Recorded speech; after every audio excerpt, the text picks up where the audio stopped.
Hello everyone, and welcome to the 27th in our ongoing series of lectures on Middle Egyptian and hieroglyphics. Today, we're going to be taking a deep dive into negations. This is going to be a very long video.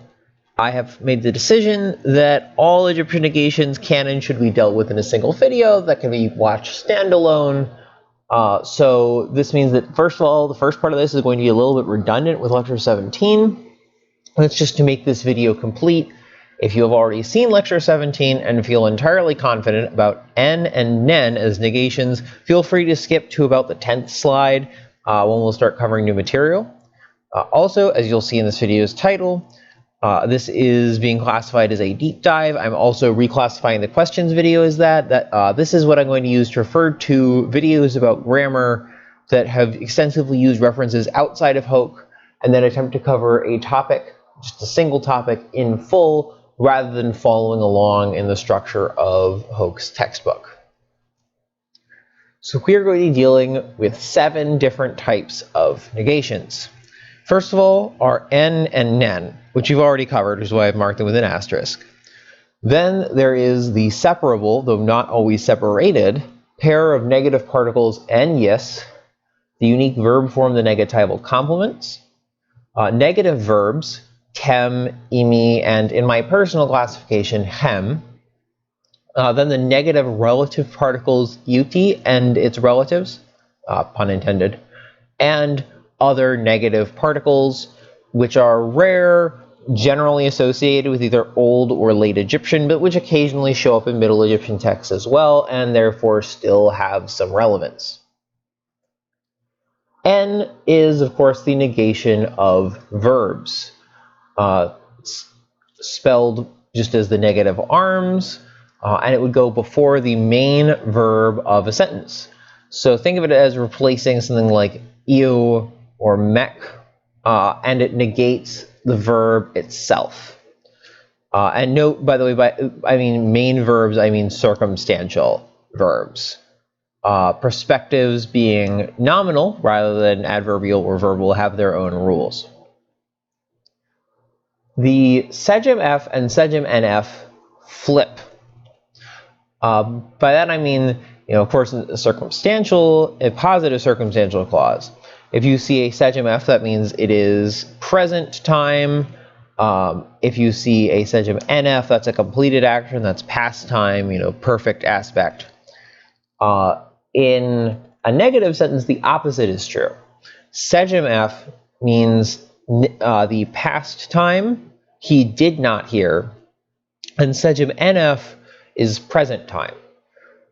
Because of the peculiarities of this, it seems like sejm nf is actually usually not like an ongoing present action, but something more like ability or habit. He cannot hear, he usually does not hear, rather than he is not hearing or something like that. In both cases, the passive is in 2, so sejm 2f and sejm n 2f. There's also a occasionally appearing particular case. N sep plus the perspective would be like he never heard. N sep sejm f, coming from a verb sep, meaning to occur, to happen at a particular time, related to that sep for time used for the sort of ditto mark. So you have a brief example. N sejwi e hem n harry tep f. So here we have our n, our negative particle, followed by a verb. There's no n, so we know it's past tense. And then our subject is e. The object of the verb is hem, which is then further modified by the prepositional phrase n her tep f. So sejwi is a verb meaning to slander. So it is I did not slander hem, a servant, n harry tep f, to his master. This is from the Book of the Dead. It's one of the negative confessions. One of the things you're not supposed to do, and that the deceased is promising that he didn't. And then we have nen. Nen is spelled with the negative arms and then also a further n. and it generally negates nominal elements. It can negate nonverbal or adverbial sentences. It can also negate individual nouns. It can negate infinitives, which are, of course, also a noun. When nen negates an infinitive, it means without doing. It takes on almost a circumstantial role. So, without hearing him, I had done something. There's a special case that negates existence, using the verb when, meaning to exist. So nen when means there is not. And also the future tense, which uses the perspective. So nen plus the perspective means he will not hear. So for our adverbial comment sentences, just nen we yim. Very, very simple. I am not there. And again, it's present time for these sentences with adverbial comment. For existential sentences, you can see nen when, so there is not, yib ns, there is no heart for a man, and then a verb, rechen, and then our to, which is the pronoun meaning one, as well as the passive marker, her-f. There is no heart for a man, no man has a heart, so that, I believe that's probably a relative verb, actually, or a perspective verb, rather. Or you could parse it as a relative and call it a which to one her-f, which one can rely on is rehen on account of it. So no one has a heart that can be relied on. Coming from the Lebensmüde, the man who was tired of life, or the man who, the dispute between the man and his ba, complaining that his heart is unreliable. And then, of course, we have the negation of the future tense. And this one actually has two of them right in a row. Nen ichem depet ek, nen iwty het ek. So first, your ship will not be impeded. That's the first one. Ichem is to impede or to hinder a journey, and then depet ek is, of course, your ship. And then no harm, so eat is harm, will come, iwty het ek, to your mast. More literally stick, but het also means mast. Now we can come to the new material. The first, and I would say arguably most important of the new material, is enys. Enys is a two-part negative particle that negates the core of nominal sentences.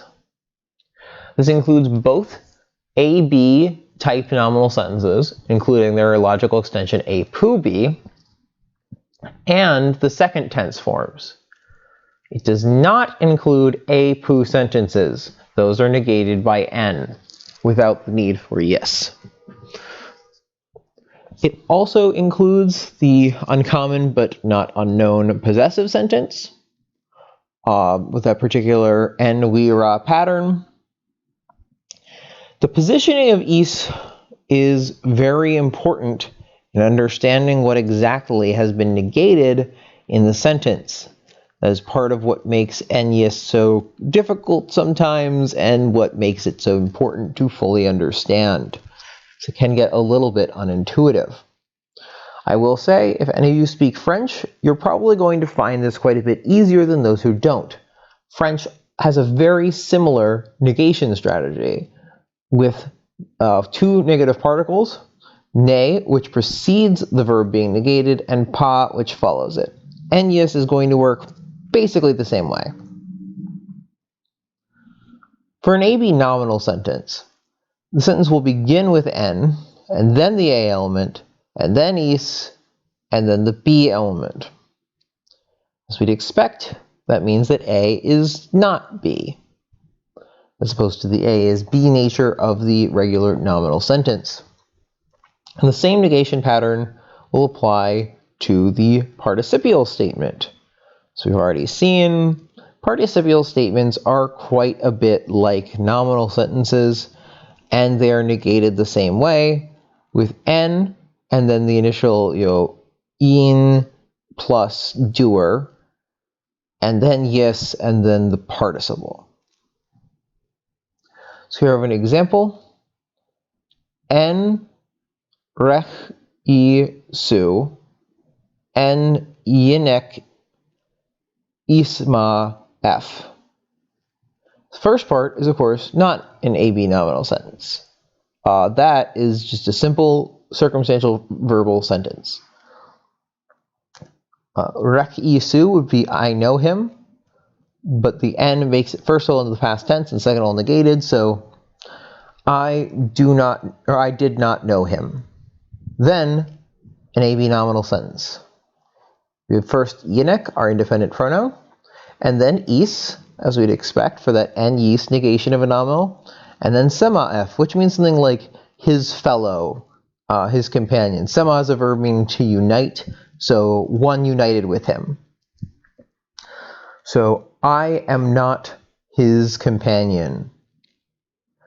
This is, again, I believe it comes from one of the funerary texts, disavowing knowledge of some evil being.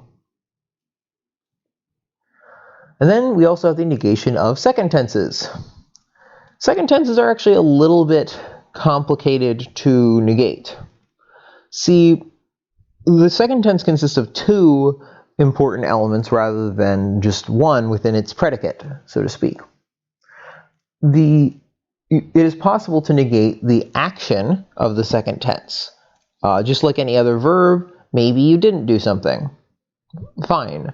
But equally important to the second tense is the circumstances of the action, that adverbial comment that invariably follows the verb and is being emphasized. So is it the circumstances that are being negated or the action itself? Or what if only some of the circumstances aren't true? What if you did something for reason A but not for reason B, and you want to put that all in one sentence? And then finally, it's possible that the action has happened and the circumstances happened, but the circumstances themselves are negative. That is to say, you can do something because something isn't true, not because something is true. If that somewhat confusing sentence makes sense.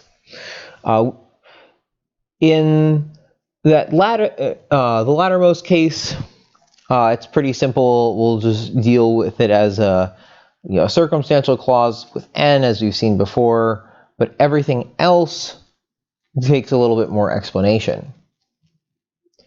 So if the verb happened, but not under the given circumstances, then you need to use n yes. The example in the title of the slide is, it was not in the house that he heard. He did hear, just not there. Yes will follow the verb and any words attached to it, but it will precede the adverbial comment. This may be a little bit unintuitive because the negative portion of the sentence, the n yes, is around the positive part and not the negative part of the sentence body. But with some practice, it will be possible to get used to this. Just remember that the verb is positive and the nonverbal part is negative. So here is our example, quite a famous one. Shem en ek, anch ek. En shem en ek, is mut ek. So the first part, you can tell by the way that these are both second tenses because they have an n with a verb of motion. That is the number one giveaway, that we are dealing with a second tense form. Also, it's a verb with an adverbial comment right after. That's a good sign. But shem en ek, anch ek is you went being alive, or I think that's how I translate. You went being alive. En shem enek is mut ek. You went not being dead.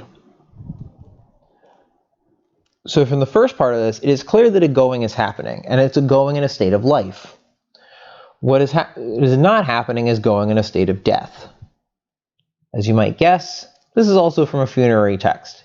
The idea is that when the deceased is going forth, they're going forth not into death, but rather into new life, and therefore it is not proper to say that they are going out being dead, they're going out being alive. It's also possible that only some of the circumstances are false and others are true. I went in the house, not in the barn, for example. You went, and you did go into the house, you just didn't go into this other thing. The rest of the sentence will be normal, and only the circumstantial will take en yes. And it will take en yes without a break. En yes together negates adverbial elements. It's maybe a little bit confusing because en dot yes negates nominal elements. Yeah, it feels a little bit like it's violating its own rules, but ultimately it's still pretty comprehensible. I think it works reasonably well. The element negated here can be any adverbial except for a circumstantial clause with the same subject as a second tense form. In that case, you will use the en negation. But if the subject is different, then you will use en yes. Now, you will probably forget this after this video, and that is fine. Just remember that either of those negations is possible. You will not be, because you're not writing this out, you do not have to worry about that distinction so long as you remember that en yes or en can both negate circumstantial clauses behaving adverbially. En yes also can negate possessive sentences. The en we ra, the negation then becomes en ni we is ra. I do not belong to Ra. A brief example of that is en ni we is sepat. Same pattern. So en, the negation, ni, we, belonging to, where you have the ni and then the dependent pronoun or noun, is, and then sepat, district. I am not of the district. Very simple. Quick sidebar on en yes together, because I do want to really emphasize this, and it's kind of redundant with what we talked about earlier, but it negates adverbial elements. And it can negate theoretically any. It could also negate something like a prepositional phrase if you wanted it to. It does not negate second tenses. Do not confuse it with en sejim f yis, because en yis negates exactly the thing that it is in front of. It behaves like en. The supporting particle helps it to negate adverbial elements that it otherwise would be, unable to work with. It is not the same as en sejim f yis. That is a very easy mistake to make as a beginner. Do not fall into it. If you take one thing away from this section of the video, is that those negations are different and need to be treated differently.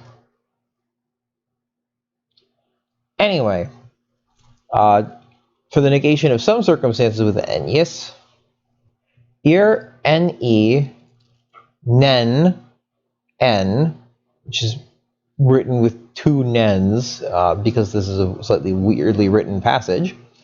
Jer, sepsen, so jer, m, mao, en, or m, ma, en, yes, m, en, iwty, hem, new jed iwty hemnecher. Sorry, I misspoke there briefly. Ir any nen. I did these. Jer. All. He repeats himself to make it very clear. Emma. In truth. So that's the adverbial sentence portion that's true is emma. In truth. Then we get to the part that's false, marked by enyis. So I did all these things in truth, not en nu jed, in what is said, iwty hemnecher, of the duty of the necropolis. So I actually did all of this stuff. I'm not just saying that I did it. That's the kind of time that you would find this negation of some circumstances, or you want to make totally clear that I did this for a legitimate reason, not for like a, the accusation that I might be getting. That's when you'll see this, when you're clearing up the exact circumstances under which something was done. Now that we've covered enyis, we get to move on to negatival complements. Negatival complements are a special form of the verb used exclusively with negative verbs. So the negative verbs themselves get various conjugations. When they do, they'll take on a helping verb afterwards. And that helping verb is in the particular form of the negatival complement. The negatival complement is not inherently negative, but it only appears with words that are inherently negative. Morphologically speaking, they geminate in the geminate forms, but they drop I's out of weak forms. So ma'a, but hau instead of hai. They also end in a W, but that W doesn't really come up a lot. But we do know it is there from times when it does appear. It's just that it's not frequently written. As we know about vocalic endings in Middle Egyptian, they're not big fans of writing them down, frustratingly for us. However, unlike many other Middle Egyptian verb forms, it is not going to be hard to figure out when you are dealing with a negatival complement. Of course, we can't understand them without going into the negative verbs. There are two very important ones. Tem, which originally means something like to complete or to finish, and which came to mean to not, and imi, meaning to not do, and its common imperative em. Tem could also be kind of understood as to not do. So weird to translate these because there is not exactly an English equivalent. And there's also hem, which means to not know. It doesn't behave like these. It doesn't take negatival complements, but I wanted to put it in here because I think it's a very interesting verb to have, just to not know. Not even to be unaware of, but to not know. It does not take negatival complements, but it is semantically negative, so I felt like it would be more complete to have. Tem has a lot of roles. Generally speaking, it negates nominal verb forms. As we know, there are a lot of nominal verb forms, so tem ends up doing a lot of work. As a rule, tem is the part that is conjugated. The negated verb, in turn, is in the negatival complement, which is a non-conjugated form, so it doesn't take a subject. Tem, etymologically speaking, actually shares a root with the god Atum, because tem, the original meaning of tem is probably something like to be completed, to be whole, from which we get to be finished and then to not be happening. Because if you are finished doing something, you are no longer doing it, so you get a meaning of not. But this also evolved into a meaning of something like totality or the universe. And the god Atum is the creator of the universe, so he took a name associated with it. But the god Atum's name could perhaps, and do not cite me on this, I have not done enough reading on the god Atum, but I think could perhaps be understood as meaning something like the completed one, i.e. the one who is self-created and whole, which is a big part of his mythology, that he is this self-created deity. Tem, in the second tense, serves to fill that last negation role, the one we haven't gone over yet.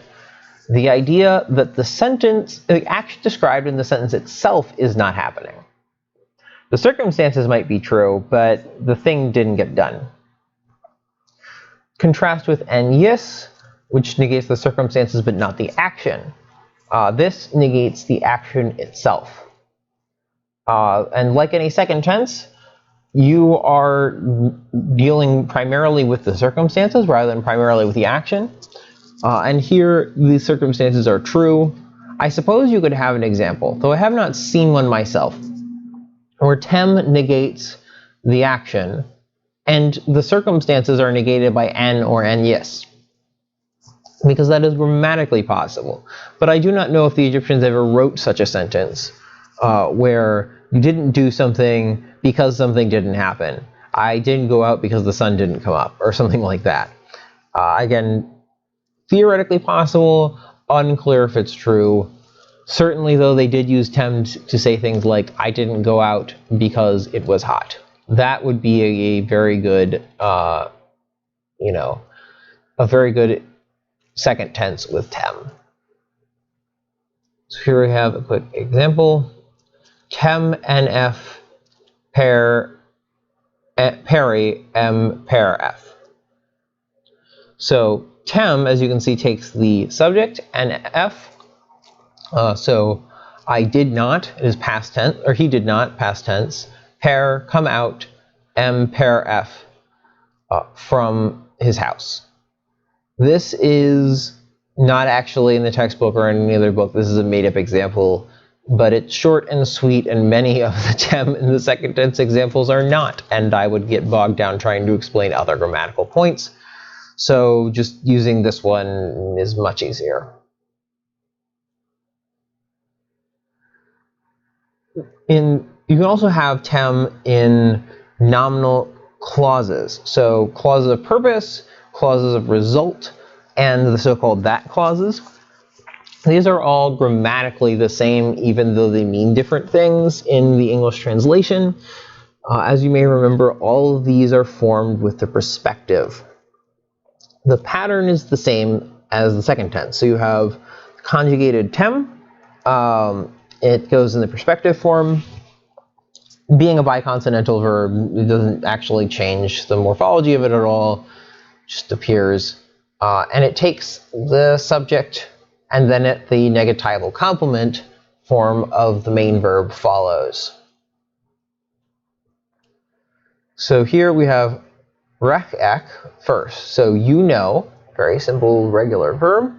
You know, and then when you see to know, usually you know that something. So you know that tem sen, they are not, or they do not, sefen. Sefen is an adjective verb. It means to be agreeable, to be kindly. So in this case, you say they are not kindly. Even though grammatically we're dealing with a verb, it is an adjective verb, one of those peculiarities of Egyptian. So you know that they are not kindly. Tem can also negate conditional sentences. So usually when you have a conditional, it begins with ir, meaning if, and is followed by the second tense perspective form. It's a perspective form, so it's nominal. And so they are negated by tem.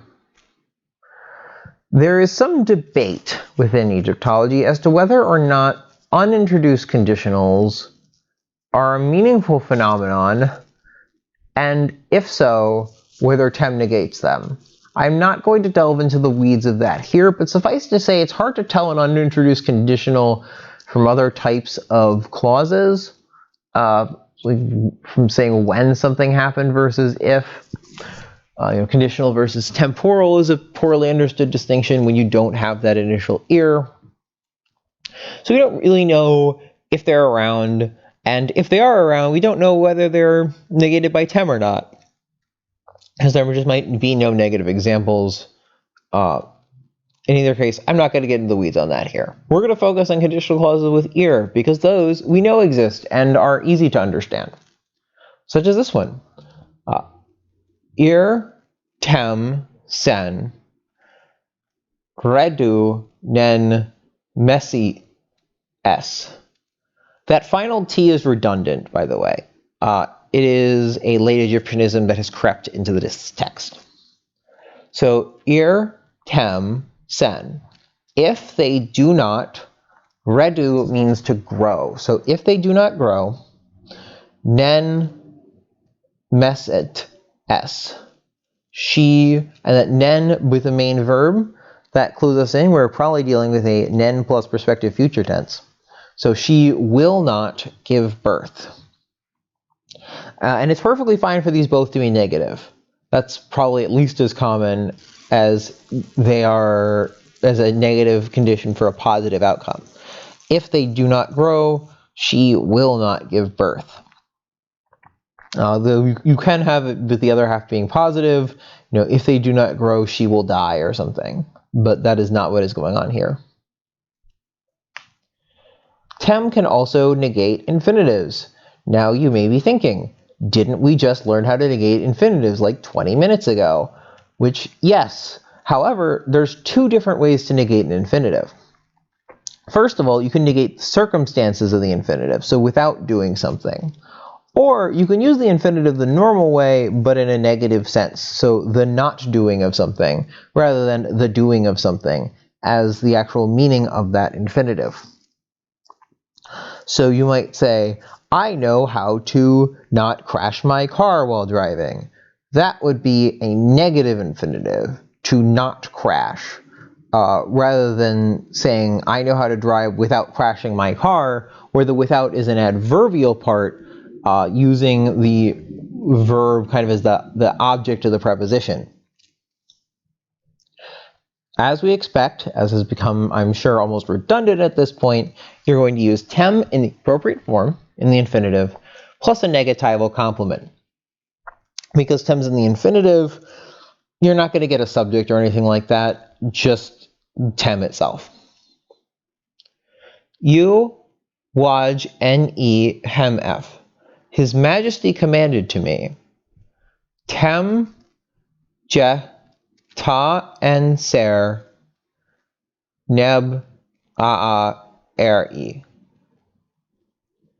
His Majesty commanded for me that I do not, or he commanded for me the not doing of placing my head to the ground.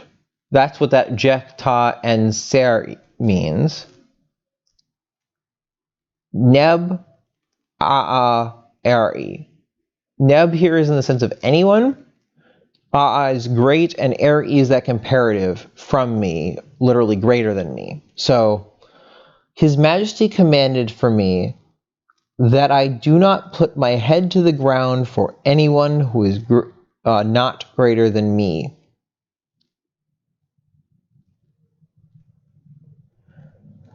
And again, you can see the tem, no subject or anything, that's the infinitive.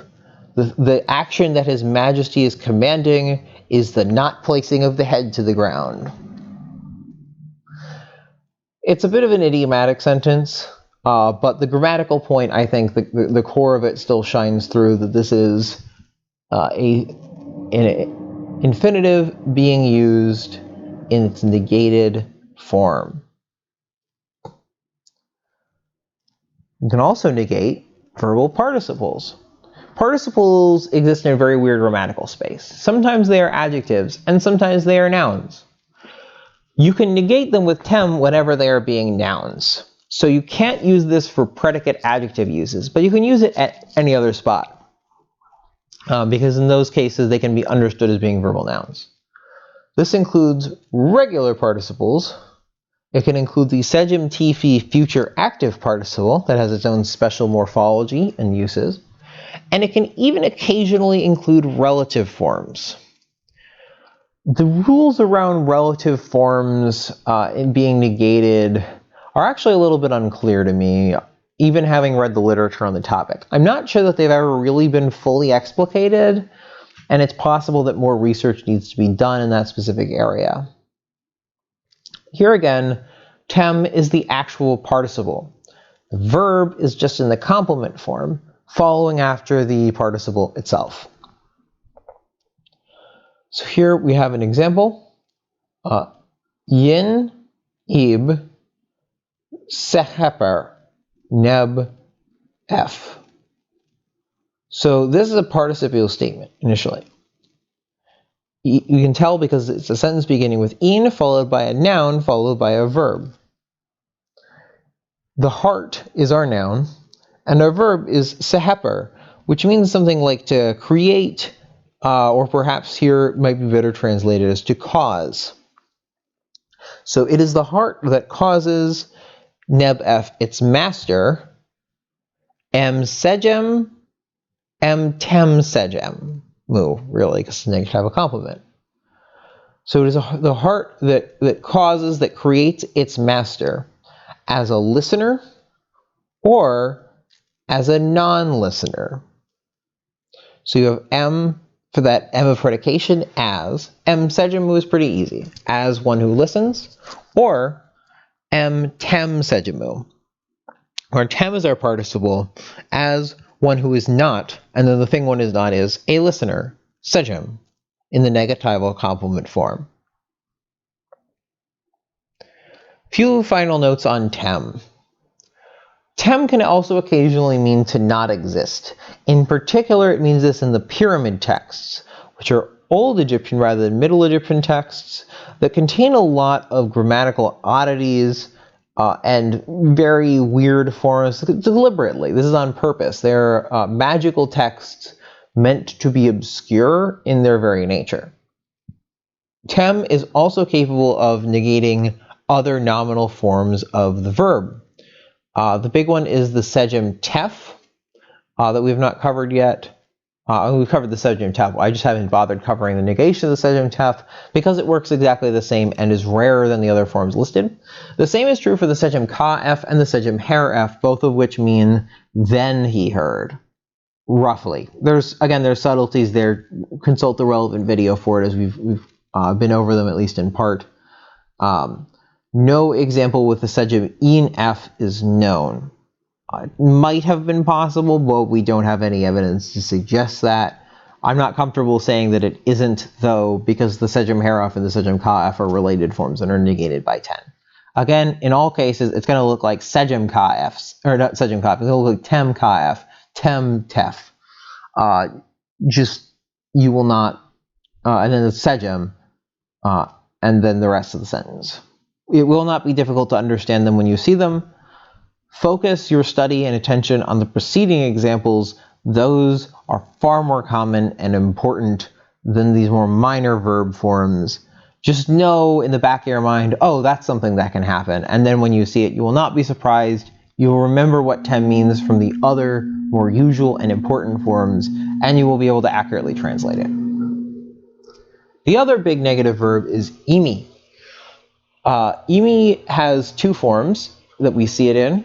Just a regular form, which is basically always in the perspective, because it is used with wishes, and m, the imperative. So imi has this sort of mandatory imperative or jussive force, i.e. it's always being used to ask somebody to do something. It is never the action itself, it is always the wish or the command or the polite request or something like that.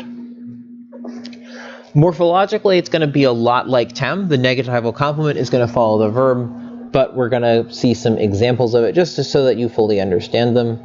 Imi, you'll recognize by its negative arms. That's what's going to distinguish it from the imperative over D. M is just the letter M.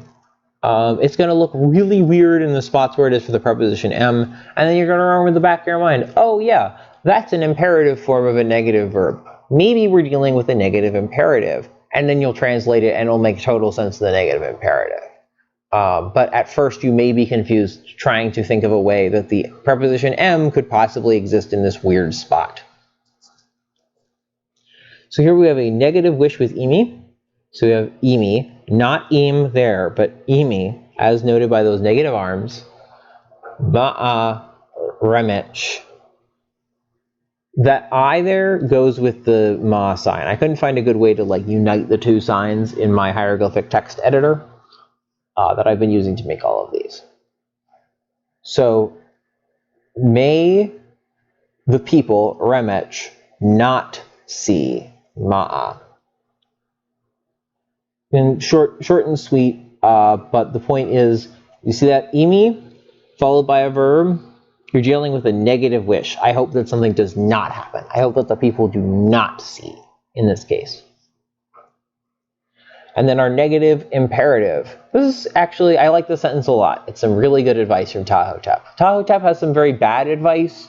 Some of the text is frankly kind of sexist, but there's also some genuinely good and helpful advice in there that I think are good words to live by, and this is one of them. La'a ibek her rechek. Do not, and then we have an adjective verb, do not be great, ibek, of heart, of your heart. Or in other words, don't be proud, her rechek, on account of your knowledge. Just because you are educated, do not be haughty. This is very good. I think that's a very important piece of advice. As an academic, you see people not doing this quite a bit. It's good to remember that just because you know more than somebody doesn't mean you're any better than them. It's also good to remember that M is the negative imperative form, and that what follows is the negatival complement. Now we've come to negative relative clauses. Now we already know how to negate a relative verb. We can do that using tem. This can also, for the record, negate relative verbs sometimes, but only sometimes. Like I said, the rules are a little unclear. As n is to you, so iwty is to netet. I've even seen it put forward that iwty is directly related to n. This is entirely possible. I don't know if the etymology quite checks out, but they behave very similarly. Anything that netet could precede, iwty can negate. Interestingly, there's actually an expression, a not uncommon expression, that relates them directly. Iwty netet. All that which is, all that which isn't. So everything conceivable is covered under iwty netet. Much like netet, much like every other adjective, iwty is declined according to the adjective rules, attaching the appropriate plural and feminine endings when the time comes for it.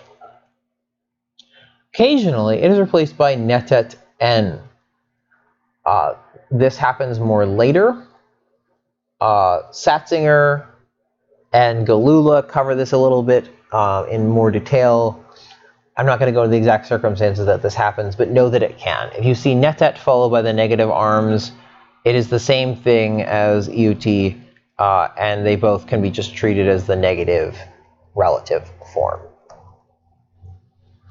So there are a couple of different uses for iwty, each with their own particular meaning. If you have noun A plus iwty plus noun B plus a resumptive pronoun, you get the A without B. If you don't have an A, it becomes the one without B. This is, again, much like netet, where you can have either an immediately preceding noun or not have the immediately preceding noun. Iwty segem F means he who does not. Now, what exactly differentiates this from tem F segem is unclear. I don't think any author has really addressed this. If someone knows of a book that has dealt with this distinction in some detail rather than just pointing out that they both exist, please recommend it to me. I would like to know. But as far as I can tell, this is the same thing as tem F segem. Both of them mean he who does not do something. Then there are the expressions iwty nf and other suffix pronouns, he who has nothing, and iwty su, he who is nothing. Occasionally, iwty can even have an adverbial following it. There are enough examples to know that it's possible. There are not a ton of them, and you may never see one. Translate just as a net form, but negated. Not as particularly important as the others. So here we have a brief example of iwty. So, medjat, a papyrus, iwty, so you can see the negative arms and the two T's. It actually has two T's here because it's iwty, because it is negative, or not because it's negative, because it's feminine in what it is modifying. So again, remember, we're dealing with an adjective. It has to follow the adjective rules, and one of the adjective rules is if you're modifying a feminine noun, you have to be feminine yourself. So a papyrus without sesh, and then there should be an S after. There is not in this writing, but it is technically sesh S, or seshu S. A papyrus without writing on it. Again, you'll be able to tell the iwty because there will be negative arms, and because frequently there will also be the negative bird involved in the spelling.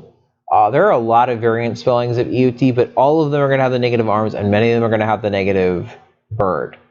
So it will not be very hard to figure out that you are dealing with a negative relative. Though do remember, if you need to look it up in the dictionary, it is spelled iwty, or else iwt, and not, as one might expect, netet, but with negative arms, which is what this kind of looks like. The initial I, for example, is very rarely written out in any of the variant spellings. There are also a couple other negative particles that we should go over. There are some archaic negations. W is a very rare negation. You are probably not going to see it. You put it after perspective and it becomes prohibitive. Do not. It shows up in a few old Egyptian texts, by which I mean it shows up like a couple of times in the pyramid texts. And that is about it. Don't expect to see it very often unless you're doing work on the pyramid texts. Nefer N is another archaic negation. Still shows up some in Middle Egyptian. You might actually see this one. It's an archaic negation followed by an infinitive. Translate happens not to infinitive. So if he happens not to hear, or when he happens not to hear, or something like that. Not that it's inherently conditional. That's just what one of the examples that I remember. Nefer Pu, another archaic negation, meaning there is not. Negated pu, not surprising that it means there is not. So an example with nefer n, ir nefer n wenen emma chen, yu chen jed chen. So if it happens, nefer n, you can see those negative arms to the n indicating we're dealing with negation. Wenen emma, that there is, if it happens that there is nothing in, there is not anything, that there exists nothing in your arms, Yochen, jed, then you will say chen with your mouth, and then the sentence would continue with the incantation meant to be recited. The bigger point is the nefer n as the negative, if there happens not to, and then when and be. So if there happens not to be, and you can there will be some wiggle room with translation with different verbs, but that's the basic gist of it. There are also a few, I'll call them futuristic negative particles, because they are things that are coming in from late Egyptian. If you see these in a text, you're probably dealing with text written later that has gotten a few corruptions from the late Egyptian speech of the scribe. Ben replaces nen, except for sometimes when it replaces n. And boo replaces n, except for sometimes when it replaces nen. The scribes were not terribly consistent when they were making mistakes, unsurprisingly. And unfortunately, you just have to deal with the fact that both of them can replace both of them. It would be great if we lived in a world where scribes didn't make typos, but we don't. So, yeah, that's...